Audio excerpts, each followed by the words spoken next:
It's not good to get into spiritual academics. Spiritual process should never become an academic subject. Unfortunately, it has become for a lot of people. So, I want you to relate this question to yourself. Do not use these things because it becomes an academic subject now. You're assuming there is a karmic body, you're assuming you have a mind. No, I'm saying, you don't really know, isn't it? Okay, if you have a mind, you must be able to locate it, isn't it? Can you locate it? Can you locate where your mind is? Then you don't know whether it is there or not. See, suppose you walk into this hall, this guy says, I'm in this hall.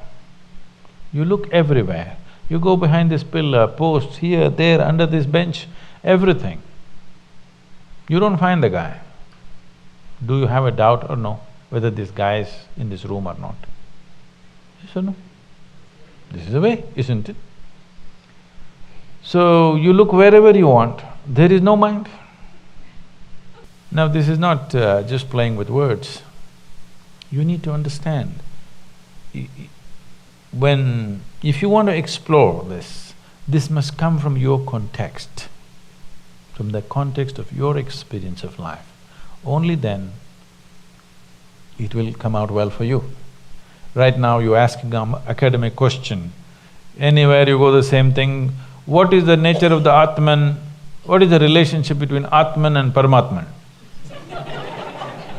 You've not seen Atman, you've not seen Paramatman. Why are you interested in the relationship?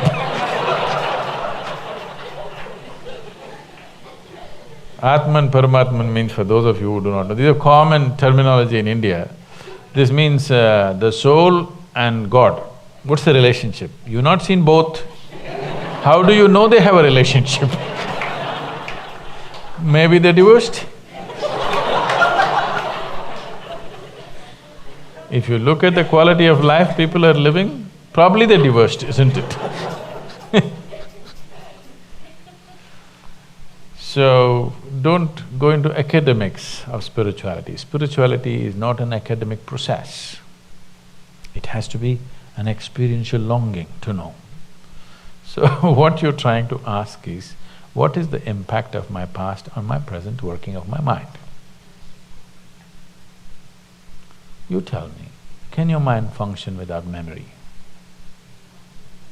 If I wipe out all your memory, would you have a thought? You have to build new memory, otherwise there will be no thought, isn't it? So that's a relationship. Without one, the other cannot exist. It's only because of the karmic memory, the mind is functioning. If there's no memory, how would it function? It wouldn't function for a moment. So if you have some esoteric idea of karma, drop that. Karma means just the residual impact of all the actions you have performed in your body, in your mind, in your emotions, in your energies. The residual imprint of that. So that is the karma. So without that memory, your mind couldn't even function, there's no such thing. It is from that this is all coming. Another way of looking at it is, there is no such thing as mind, there's just karma. There is a discriminatory buddhi, which is not mind. There is a discriminatory intellect. And there is karma, there is really no mind. There is a huge mass of memory.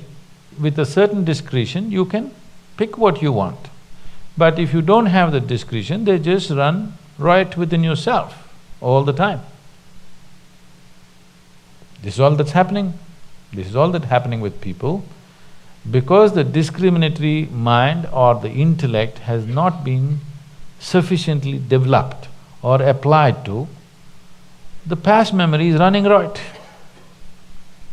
All the time it's going on. What happened 10 years ago is still bothering people because it's just going on.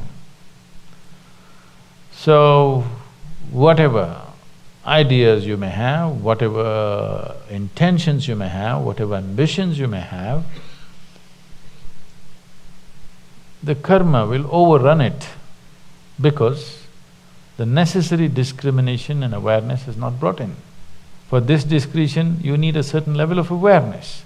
Only if that is there, karma can be consciously used. Memory is not a bad thing. Whatever the memory is, whatever the content of the memory, no memory is a bad thing. You remember something horrible, you remember something beautiful, you remember all kinds of things. This is not a problem. The problem is you do not have the necessary discretion to pick what you want when you want, isn't it? That's all it is, isn't it? So all the horrible things that have happened on the planet, usually only what horrible things that are happening, the news cameras go and take all this. It's on the film, it's stored somewhere in a computer. Is it biting you? No. If it is played here also, it need not bite you. Only if you react, it bites you, isn't it? The same thing here, it's all just stored and kept. If you react, it'll bite you. If you consciously use it, you can use it in so many different ways. It doesn't matter what is the recording. What your karma is not the problem. Are you able to… do you have the necessary awareness and discretion to employ this in the right sense or not? That's all it is.